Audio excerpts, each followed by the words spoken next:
Hey guys, this is Eckhart Hello and welcome to another video. I wasn't really planning on uploading today, and you guys might notice that a little bit for the next couple of months. Not only am I preparing for the birth of my second child in October, but just generally summer is really down in views for Star Wars YouTubers. If you look at any of your favorite Star Wars content creators who focus on lore especially, you'll notice that. So I'm not going to kill myself putting out new videos, and instead I'm only going to make stuff that I want to make. However, I will be focusing a lot more on my second channel, X2, for the next couple of months until views start to pick back up over here, because I'm really enjoying focusing a bit more on gaming and especially Star Wars gaming rather than lore. So if you're interested in X2 and especially the many Star Wars Squadrons videos I've done, you can check the link in the upper right hand corner or down in the description. So, like I said, I wasn't planning on uploading today, but I got something very interesting, and what a surprise. Today we will be talking again about Star Wars comics stealing fan art. And we do have one particular example that we'll be looking at today, but I think it's very enlightening when talking about the general status of Star Wars art in comic books. Alright, so last summer saw the release of the Star Wars Galaxy's Edge comic,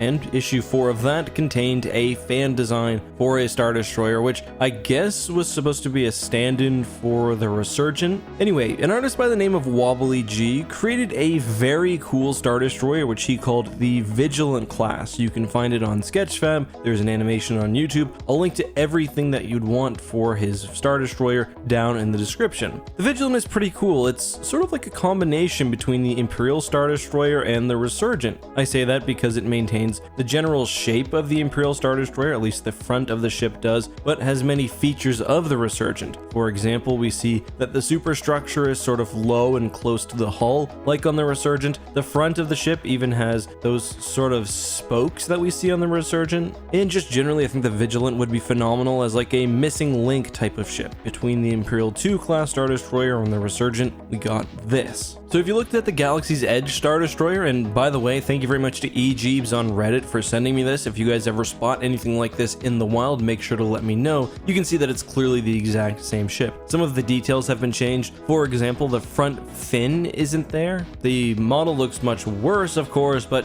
generally all the other details line up really well, and it's certainly the same ship. And alone, this isn't important, because this is just one panel of a relatively minor Star Wars comic, but it really illustrates what's going on with comic books as a whole. Now, many of you guys know that I swore off buying and covering Star Wars comics, at least unless I'm talking about copyright issues or stealing fan work, because of just how greasy their processes are and how much they've taken from fan artists in the Star Wars community. Here's a couple of really egregious examples. The most famous one, I think, comes from the Star Wars Allegiance comic book arc, and in there, we saw that an entirety of a fleet made up by Mel's miniatures, and which actually had pegs because they were models, were imported wholesale into the comic with the pegs and everything. I mean, not only were there pegs here, but that wasn't even the right ship. It shows an MC-85 and it's supposed to be an MC-80. As a note, every single capital ship, and this is not an exaggeration, which appears in that 4-book comic arc is actually traced from fan designs, and this leads to some really just not lore accurate drawings, and the Mandator 4 is another good example of that, but whatever, we've covered that in the past. Another egregious example of stealing fan artwork comes from the Mutiny on Mon Cala arc, were stolen and put into the comic book. When I first read that arc, I actually thought it was really cool that they made some Mon Calamari cruisers with differing designs, because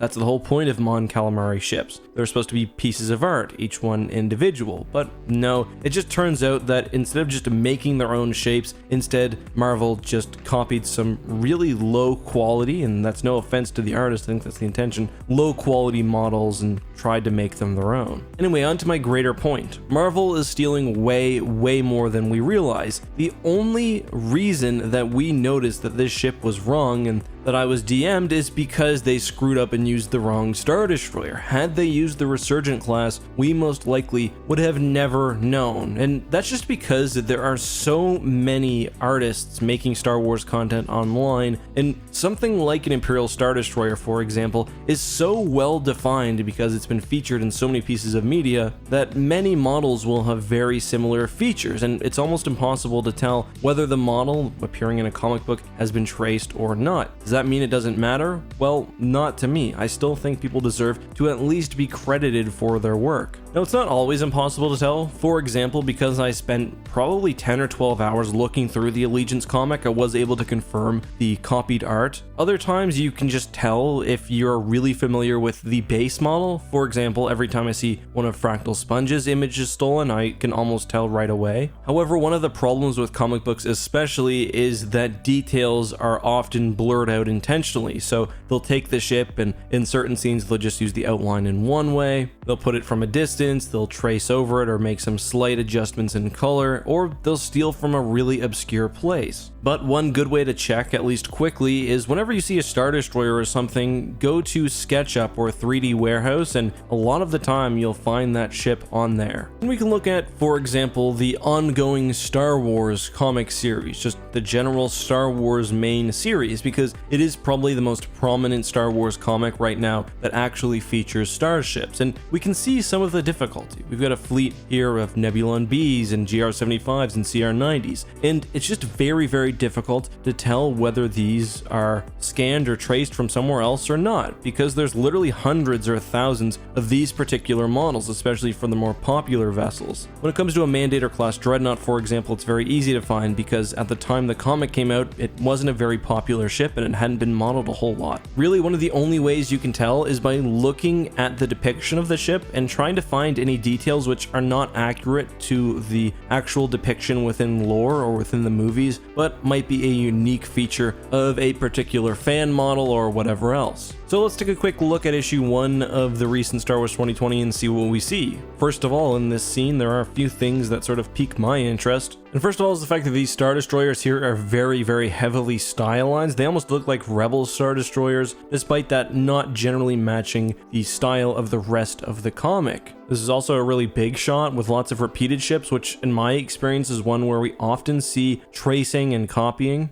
Regarding the Star Destroyer, although I can't say anything with 100% certainty, because the detail is so low, it's very hard to actually find out whether that's the case or not, and we do see some minor details change, like the exact width of the sensor tower. However, to me it looks very similar to this fan design, and it quite well matches the proportions. You can also take a look at the Nebulon B, and one thing that I noticed is that right under the engine block, the model here doesn't really match the screen model of the Nebulon B or the official ones that I've seen in other places. For one, it's got just a very simplistic sort of module down here, which I noticed is very common among fan models. However, the real giveaway, which distinguishes this not only from an official model, but from other fan models even, is the slope under the module, which was almost certainly an artistic decision, one that I can totally get behind. However, it is unique to the model, indicating that yeah, this was traced. The GR75, in my opinion, is also a likely copy, because we see it's drawn in a sort of minimalist fashion, just without a lot of detail. However, if you look at this model, we can see that in reality, it's just a low poly model, and the detailing, particularly these two dots here, are actually in the same place. So I got pretty lucky with these two ships. With the CR90, it's just not worth my time to try to track down which exact model it is, but I mean, it probably is a copied fan model. And same with this A-Wing as well. I mean, the back of an A-Wing's engines don't look like that, and I don't think any Star Wars artist could actually look at an A-Wing and base a drawing off of it and get that. It's more likely that they just copied a fan design